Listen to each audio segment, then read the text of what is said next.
¿Me escuchan?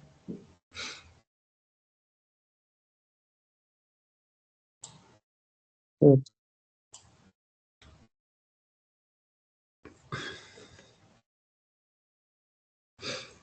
Entonces vamos a terminar con la insuficiencia renal crónica.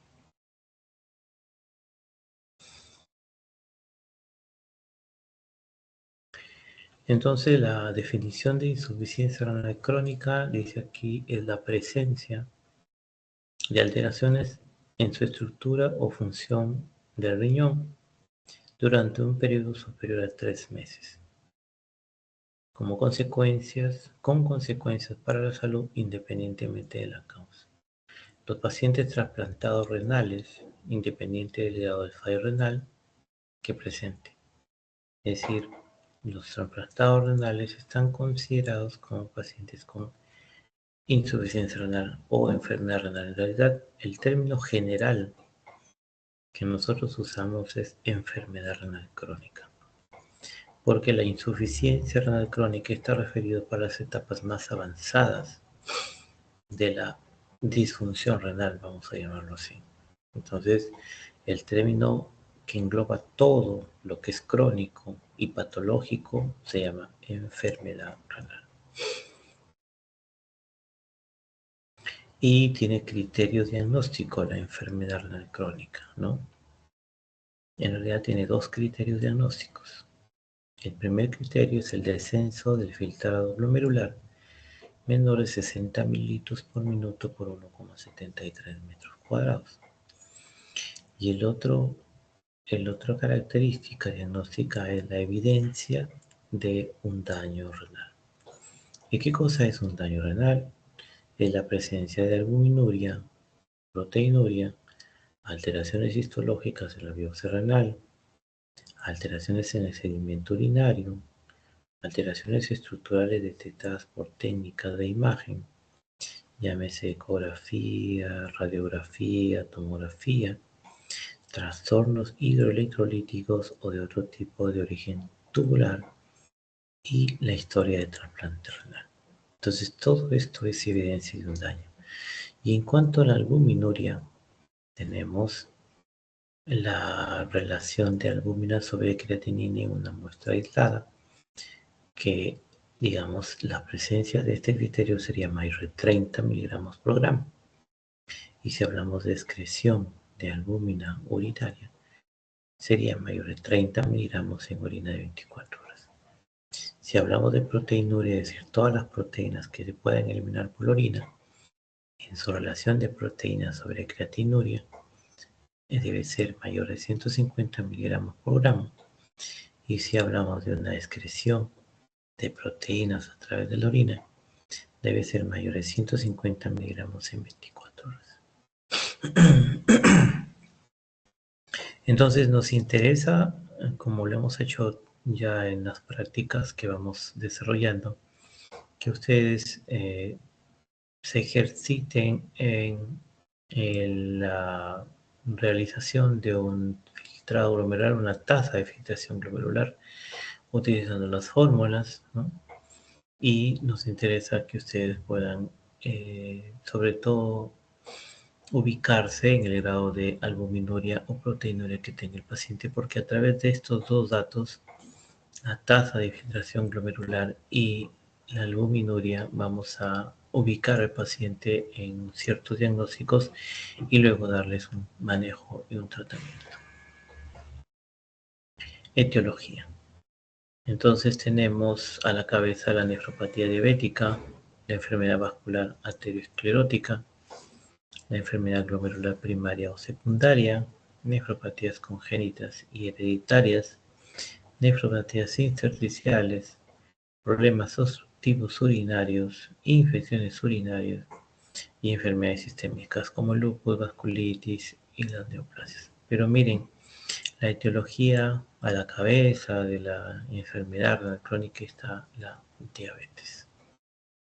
Y resulta de que cada día y cada año hay más diabéticos en el mundo relacionados también al síndrome de alteraciones metabólicas, ¿no? Cada vez hay más obesos en el mundo, cada vez hay más sobrepeso en el mundo y cada vez tenemos más nefropatía diabética que nos lleva a la diálisis. Tenemos factores de riesgo, así como los que ya pasaron por cardiología, ¿no? Tenemos factores de riesgo cardiológico, también tenemos factores de riesgo para enfermedad renal crónica. Tenemos factores de riesgo de susceptibilidad, tenemos factores de riesgo iniciadores, tenemos factores de riesgo de progresión y tenemos algunos factores que tienen que ver con el estadio final de la enfermedad renal crónica. Estamos hablando de estadios 4 y 5.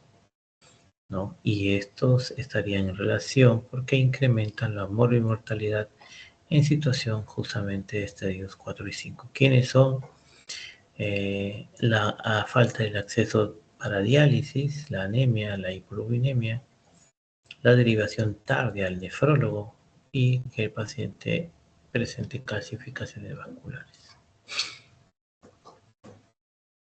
Acá tenemos los factores de riesgo de enfermedad renal crónica, tenemos factores potencialmente modificables, la hipertensión, diabetes, obesidad, lipidemia, tabaquismo, hiperuricemia y polvorinemia.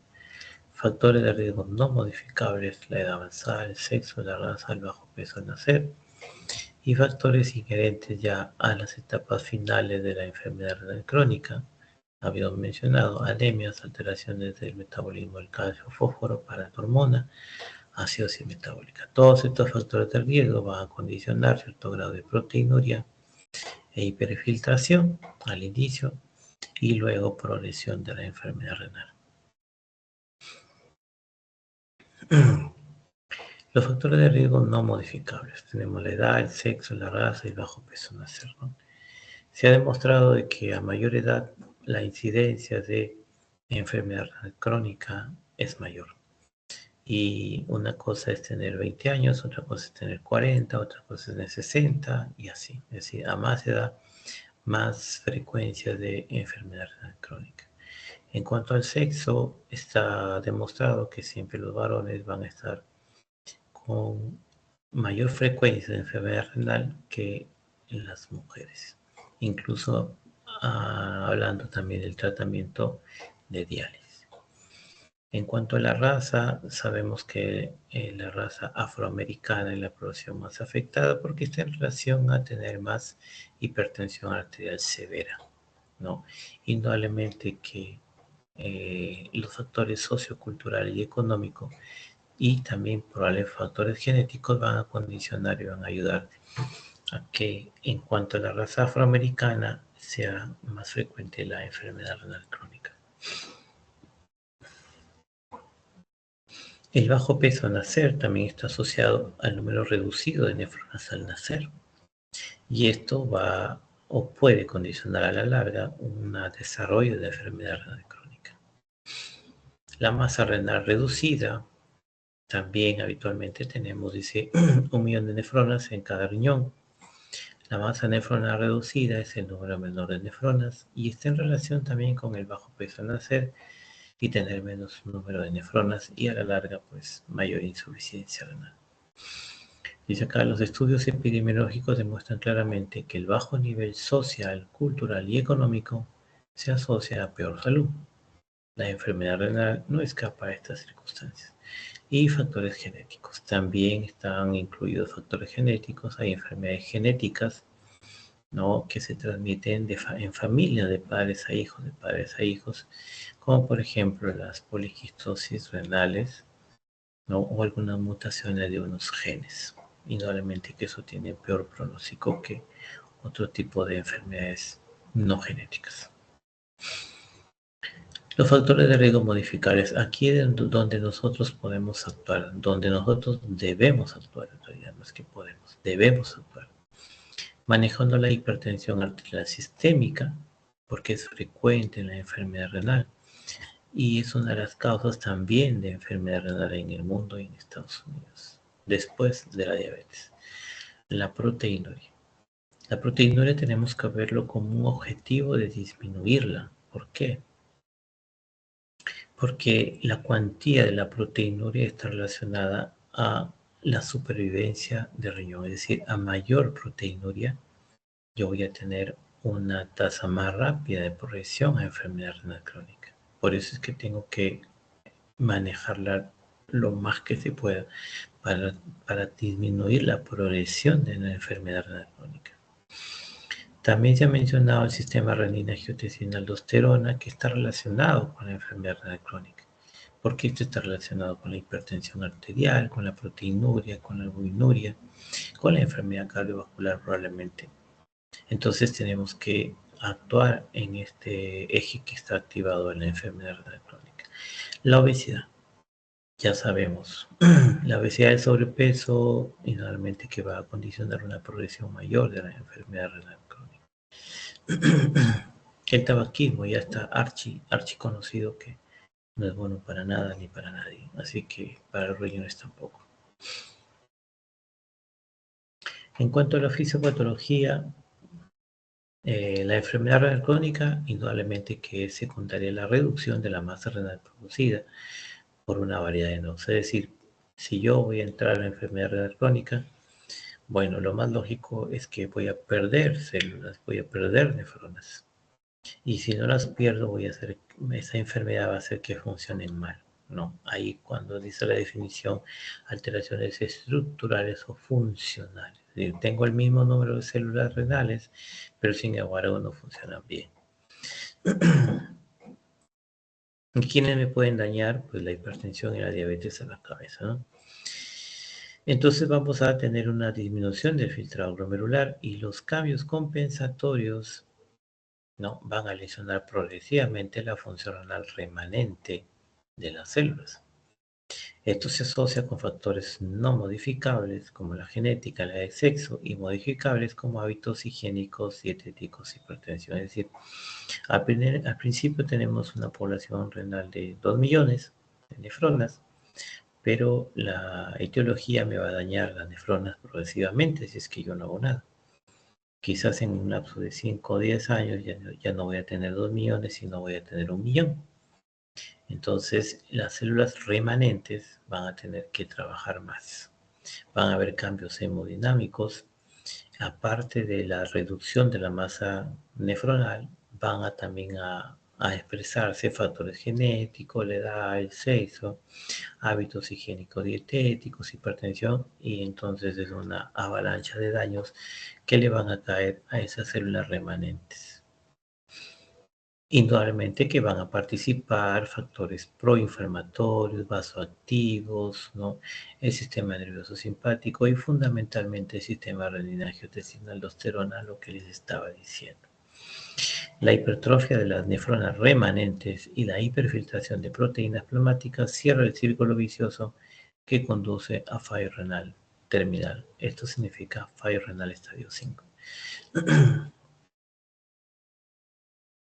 Entonces, en un primer momento en la fisiopatología vamos a tener alteraciones hemodinámicas, vamos a tener hipertensión e hipertrofia glomerular.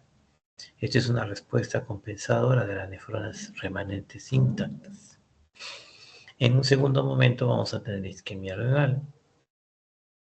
A su vez, se incrementa el flujo plasmático y la presión capilar glomerular. La hipertensión glomerular induce un daño endotelial, un daño podocitario y de células mesangiales, lo que produce aumento de la permeabilidad de la barrera glomerular y liberación de mediadores inflamatorios fibrogénicos locales. Es decir, todo al fin y al cabo termina en una inflamación.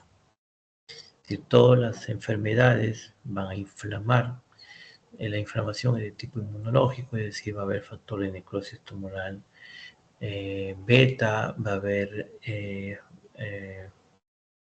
citoquinas, va a haber interleuquinas, todas las proteínas inflamatorias que están en el daño renal, ¿no?, en las cosas negativas.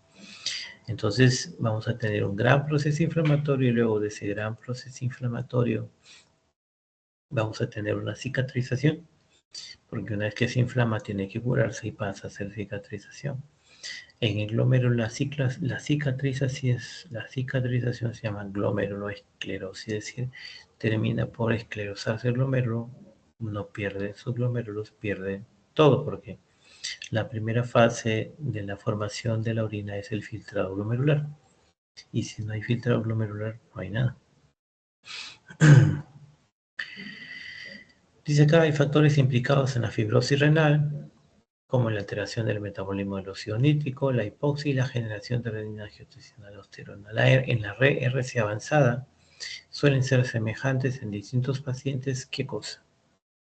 Esclerosis glomerular, es decir, la mayoría de pacientes vamos a encontrar esclerosis glomerular, vamos a encontrar fibrosis tubulointersticial y engrosamiento de la pared de los vasos con la disminución de la luz. Eso va a ocasionar una disminución de filtrado glomerular y si no, va a ocasionar una glomerulosclerosis, es decir, pérdida completa de la función. En este cuadrito observamos las consecuencias de la reducción de la masa nefronal y sus mecanismos adaptativos, ¿no? Daño renal, reducción de la masa de nefronas, hipertensión capilar glomerular, incremento de la filtración de proteínas plasmáticas como albúmina, transferrina, hemoglobina, factor de complemento, factor beta transformante, las IGF-1, angiotensina 2 y lógicamente también pérdida de proteínas. ¿Cómo hago el diagnóstico? ¿No? Vamos a observar, en realidad la enfermedad renal crónica es asintomática. Ya eso sí hay que tenerlo bien claro. Es decir, cuando tú ya observas síntomas de enfermedad renal crónica es porque ya tiene años y está avanzada. Pero la enfermedad renal crónica cuando inicia es asintomática, pero ya tienes enfermedad renal crónica. Sin embargo, algunos síntomas como la lecturia, la poliuria, la polidipsia, disurias o hematurias pueden hacernos pensar en una enfermedad renal crónica, la evidencia de enfermedades sistémicas, exposición a tóxicos renales, infecciones y posibles también antecedentes familiares de enfermedad renal. En cuanto al examen físico, tengo que pesar, tallar al paciente, observar si es que tiene malformaciones congénitas o trastorno del desarrollo, controlar la presión arterial, hacer un fondo de ojo, una exploración sistémica cardiovascular y de tórax y palpar el abdomen buscando masas o regiones palpables, signo de edema, pulsos periféricos y en varones examen prostático. En cuanto al sedimento urinario, pues vamos a evidenciar en pacientes con enfermedad renal crónica los hematíes dimórficos que los habíamos visto en el síndrome nefrítico, igual como los cilindros hemáticos, acá, glomerulonefritis, proliferativas o vasculitis. O en todo caso,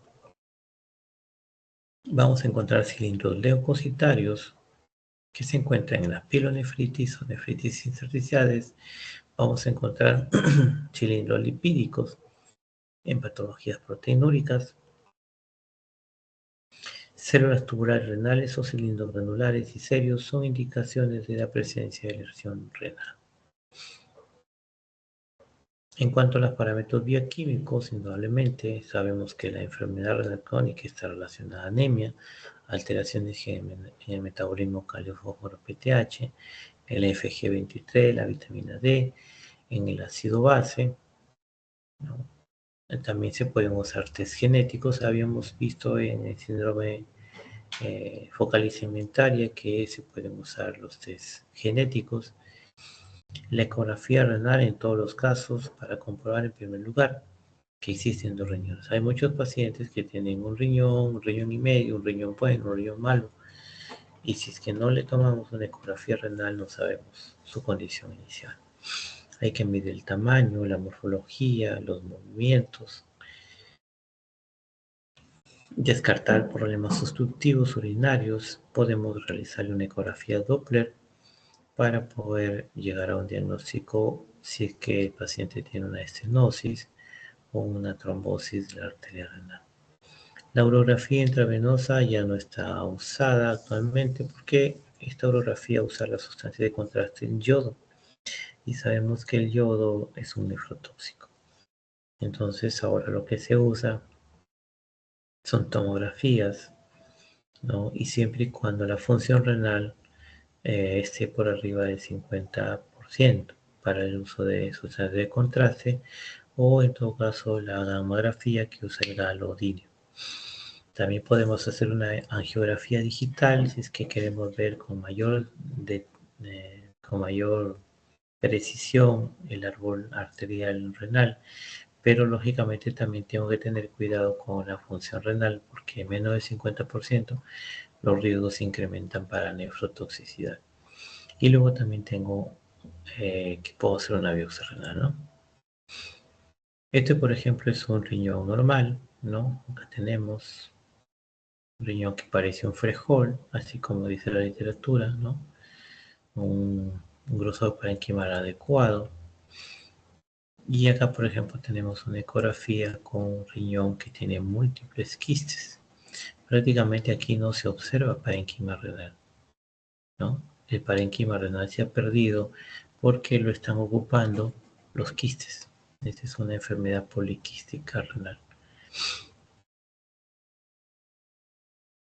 En cuanto a sus manifestaciones clínicas, bueno, como el riñón participa en 5 funciones principales, que son la excreción de las sustancias producidas por el metabolismo de las proteínas, el equilibrio ácido-base, el equilibrio hidroelectrolítico, la función endocrina y el control de la hipertensión arterial. Entonces, de acuerdo a la afectación de estas 5 funciones que tiene el riñón, vamos a ver expresado la sintomatología a nivel sistémico.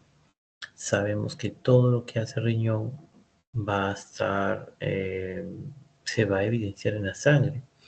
Y la sangre pues va a discurrir por el sistema nervioso central, el periférico, el sistema hematológico, el sistema cardiovascular, etc. Entonces, como vamos a tener problemas en el trabajo del riñón que se van a expresar en la sangre y esa sangre va a llegar a los distintos órganos, podemos encontrar en el sistema nervioso encefalopatía urémica, polineuropatía periférica, dificultad de concentración,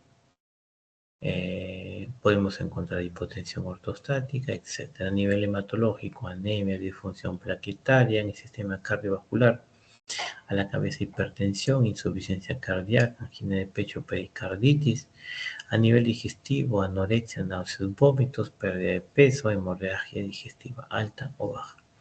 Sistema locomotor, pruritos, dolores óseos, trastornos de debilidad muscular, sistema endocrino, dislipemia, hiperglucemia, hiperinsulinemia, etc.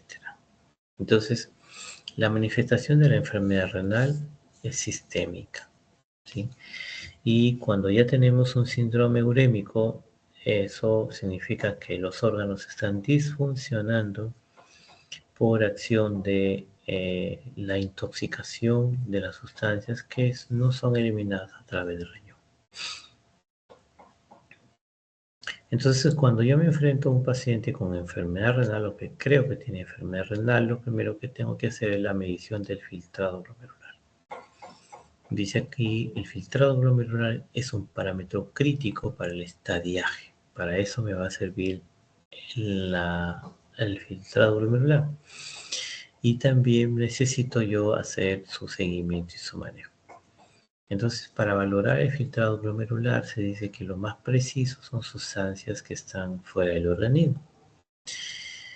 Son las más precisas que el aclaramiento de la creatinina, pero su complicada metodología los hace inviables en la práctica clínica diaria.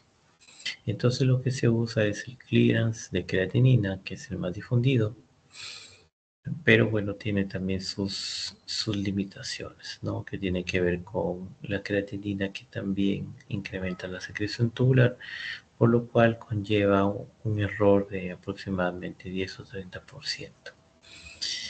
Pero aún así lo tenemos que usar porque es lo más práctico, es lo más cómodo y la creatinina la vamos a encontrar en cualquier laboratorio. Entonces también tenemos fórmulas comunes para el filtrado glomerular, la MDR de 4 de 6 variables, el Cockroach Gauss y el aclaramiento de creatinina en orina de 24 horas o depuración de creatinina en orina de 24 horas. Aquí faltaría la fórmula SKEPI, que es la fórmula que, digamos, que más se está usando actualmente. Entonces, la creatinina sérica normal en varones es de 0.8 a 1.3 y en mujeres de 0.6 a 1.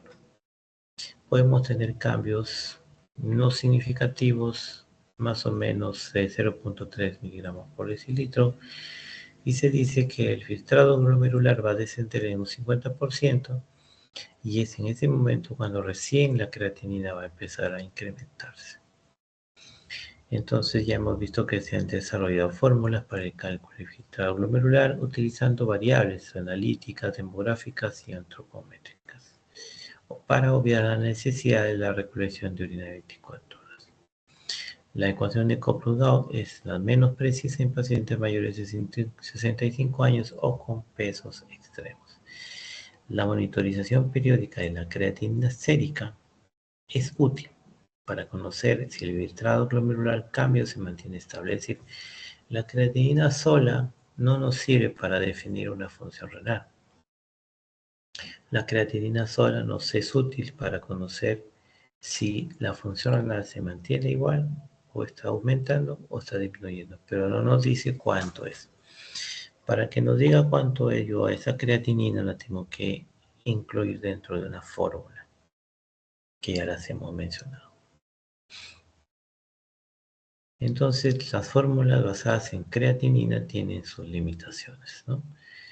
Por ejemplo, índice de masa corporales extremos, pacientes con dietas especiales, pacientes con alteración de la masa muscular, pacientes con un problema hepático grave, el embarazo, la insuficiencia renal aguda, los pacientes en diálisis y si es que yo voy a usar un ajuste de dosis de elevada toxicidad y de eliminación renal. Entonces, el primer punto era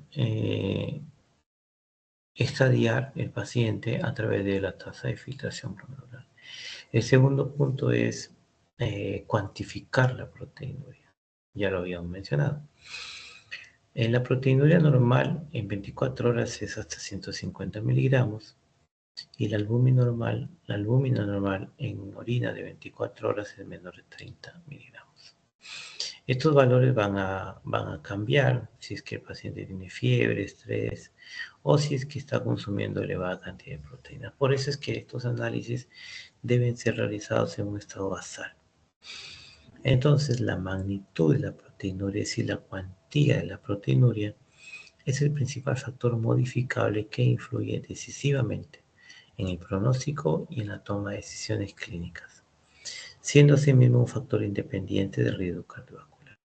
Sabemos que las proteínas tienen un efecto tóxico directo al riñón, induce inflamación y fibrosis tubulointersticial y contribuye a la pérdida de la masa nefronal. La determinación simultánea de creatinina en una muestra de orina que permite establecer el coeficiente albúmina sobre creatinina presenta una buena correlación con la eliminación de 24 horas, es decir, esa excreción, la tasa, mejor dicho, de la albúmina sobre la creatinina en una orina aislada, dice que tiene una buena correlación con la eliminación de la orina en 24 horas, es decir, el estudio de la creatinina en orina de 24 horas. Y en este cuadro tenemos las categorías. Entonces, en cuanto a la enfermedad renal crónica, sabemos que está dividida en 5 estadios. Y en cuanto a la albuminuria, está dividido en tres categorías, ¿no? A1, A2 y A3. A1 normal o es un incremento leve, menor de 30 miligramos sobre gramo en una relación microalbuminuria sobre creatinuria. Si es el grado A2 o la categoría 2 estaría entre 30 y 300, y si es la categoría 3, que es grave, sería más de 300. Y así con la proteinuria sobre creatinuria, la excreción de orina en 24 horas o en todo caso la excreción de proteínas en 24 horas. Y también podemos usar la tira reactiva, ¿no? Si la tira reactiva nos sale negativa o indicios, probablemente estamos en 1-1. Si la tira reactiva me sale una cruz, entonces estamos en un incremento de proteínas moderado. Pero si me sale igual o mayor de una cruz, entonces el incremento es grave. Entonces es muy importante la determinación de la proteinuria en orina porque nos va a determinar el grado de inflamación.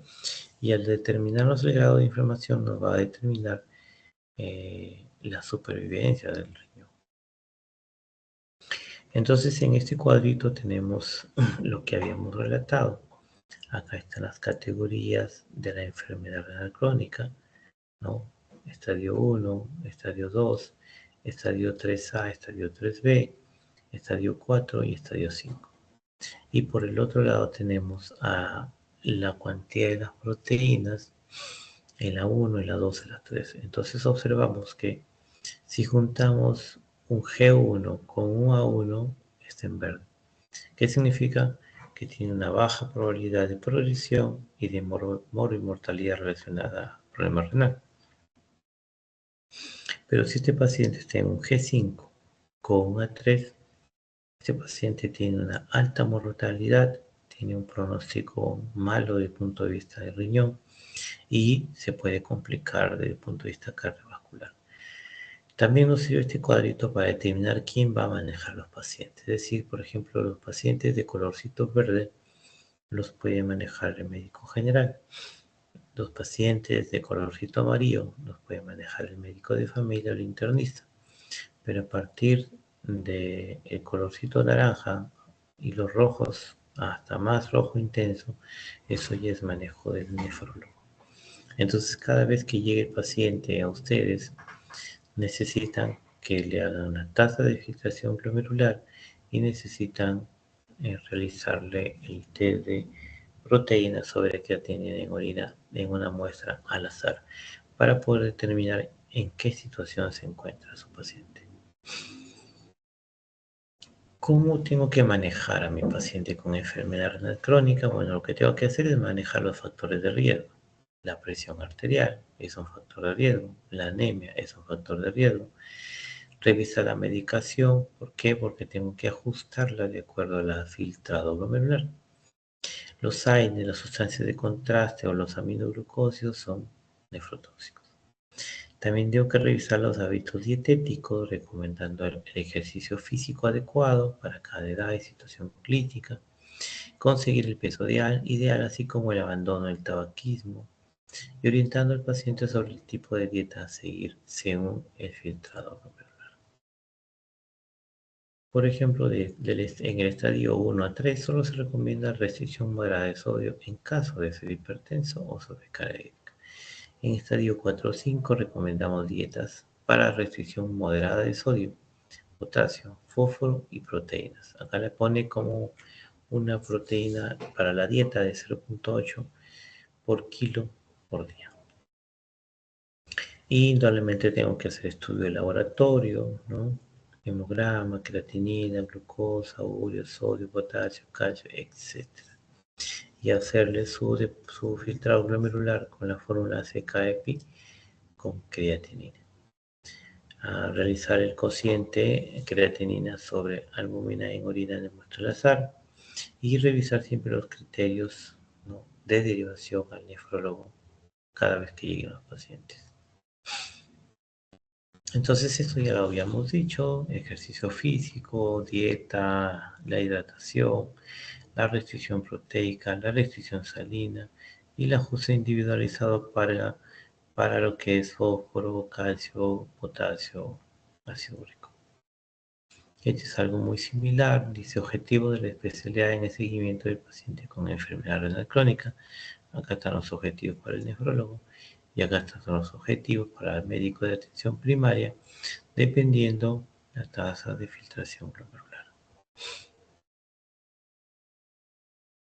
¿Cómo deben ser las visitas médicas del paciente? De acuerdo a su estadio de función renal y de acuerdo a su grado de proteinuria. Nuevamente viene a ser lo mismo, ¿no?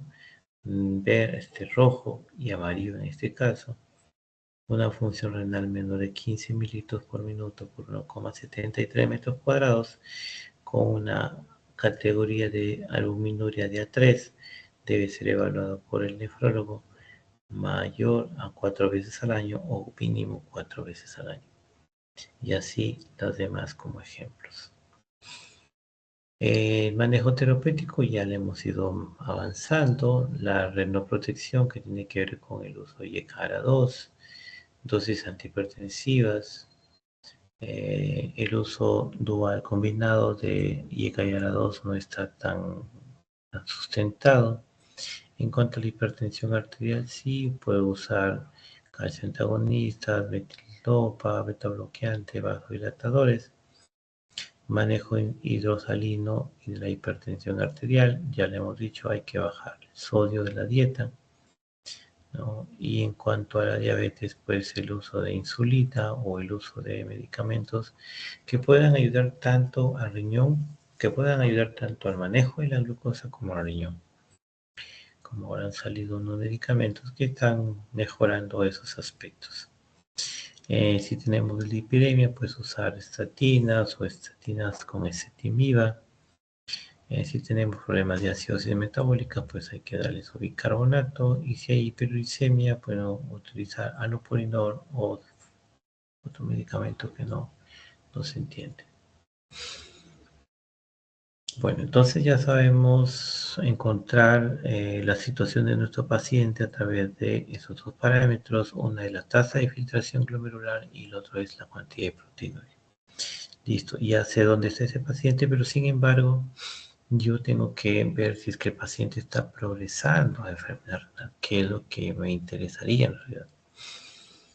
Normalmente el descenso de la tasa de filtración glomerular es de 0,7 a 1 mililitro por minuto por 1,73 por año a partir de los 40 años.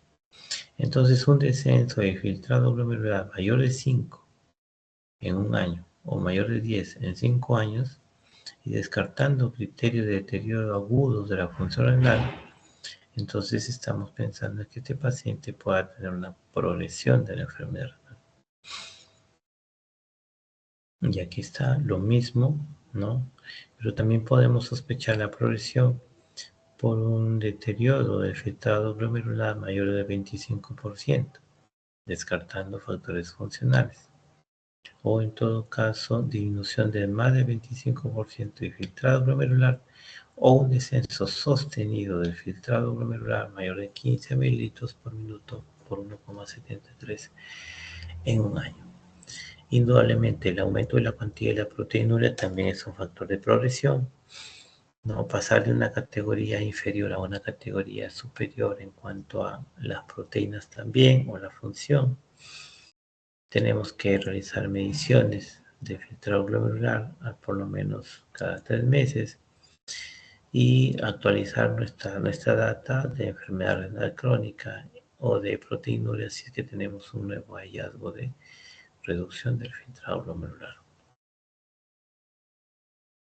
También se habla de una regresión, ¿no? Es decir, así como el riñón puede progresar en su insuficiencia renal, en su daño, el riñón también puede detenerse o puede regresionar. Lógicamente que la detención de la progresión de la enfermedad renal o el retorno o en todo caso la reducción o la regresión de este problema va a tener, es un punto importante que esté en estadio 1, estadio 2, máximo en estadio 3A. Después del estadio 3A ya no hay regresión, todo es avance, ¿no? Estos son los factores que predicen la progresión de enfermedad renal. Entonces tenemos a la cabeza proteinuria no controlada, hipertensión arterial no controlada, diabetes no controlada, o sea, todos estos no controlados van a ser factores predictores de progresión de enfermedad renal. Y los criterios de derivación de nefrología lo vamos a hacer aquí en este cuadrito. Acá menciona que hay que hacer un estudio a los pacientes con factores de riesgo, que son mayores de 60 años, hipertensos, diabéticos, pacientes con enfermedad cardiovascular o en todo caso que tengan antecedentes familiares de RC. Si lo sometemos a esta evaluación al paciente y no tiene eso, sale de la evaluación. Pero si sí tiene, voy a tener que hacerle, como les he dicho en esta exposición, una determinación de filtrado glomerular y una determinación de la proteinuria. Si el filtrado glomerular es menor de 60, acá está, menor de 60, entre 30 y 60, y sería hacer un control en 1 o 2 semanas. Si está confirmado, entonces está confirmada su progresión. Y tengo 2 casos. Si realmente progresa, si realmente progresa y tiene signos de alarma, pasaría con el nefrólogo. Pero si no progresa y no tiene signos de alarma, pasaría al médico de atención primaria. Si estamos en el caso de una depuración menor de 30 mililitros por minuto por 1,73, si este paciente no tiene factores de riesgo, no avanza mucho la progresión, se queda con el médico de control. Pero si este paciente tiene criterios de progresión, entonces va a ir al nefrólogo. En cuanto a la proteinuria, ya la hemos dividido en A1, A2, A3. Si es A3, va al nefrólogo. Si es A2, se repite las pruebas de proteinuria, de microalbuminuria, y si que existe progresión, va al nefrólogo. Si no existe progresión, entonces va al control del médico de familia o el médico general. Dice aquí, este es un algoritmo de diagnóstico y atención compartida entre atención primaria y nefrología. Igual, tenemos a la izquierda el estadio de la enfermedad renal o la categoría, y en la parte superior tenemos la cuantía de la proteinuria. Ya hemos visto que a mayor proteinuria, mayor mortalidad, mayor daño renal, el paciente no tiene un buen futuro y tiene que ser manejado por el nefrólogo. Y si estamos aquí en esta zona inicial, entonces puede ser manejado por el médico de familia o el médico general. Estas son las fases por las que pasa un paciente con una enfermedad renal crónica y qué cosa es lo que hay que hacer en cada fase, ¿no? En realidad, los médicos generales, hasta en riesgo aumentado, una vez que existe daño, ¿no? O disminución del filtrado glomerular, o ya una insuficiencia renal crónica, tiene que manejarlo el nefrólogo. Entonces, dice acá, la enfermedad renal crónica se relaciona no solo con su elevada prevalencia, es decir, es bastante prevalente la enfermedad renal crónica, sino también por su disminución de la calidad de vida, elevada mortalidad y costo sanitario y social que ello supone. Entonces, en este escenario, la atención primaria es un pilar fundamental, no solamente en la detección precoz de la enfermedad renal, sino también en el manejo de los factores de progresión e incluso en el manejo de los estadios iniciales de sus complicaciones. Y eso es todo.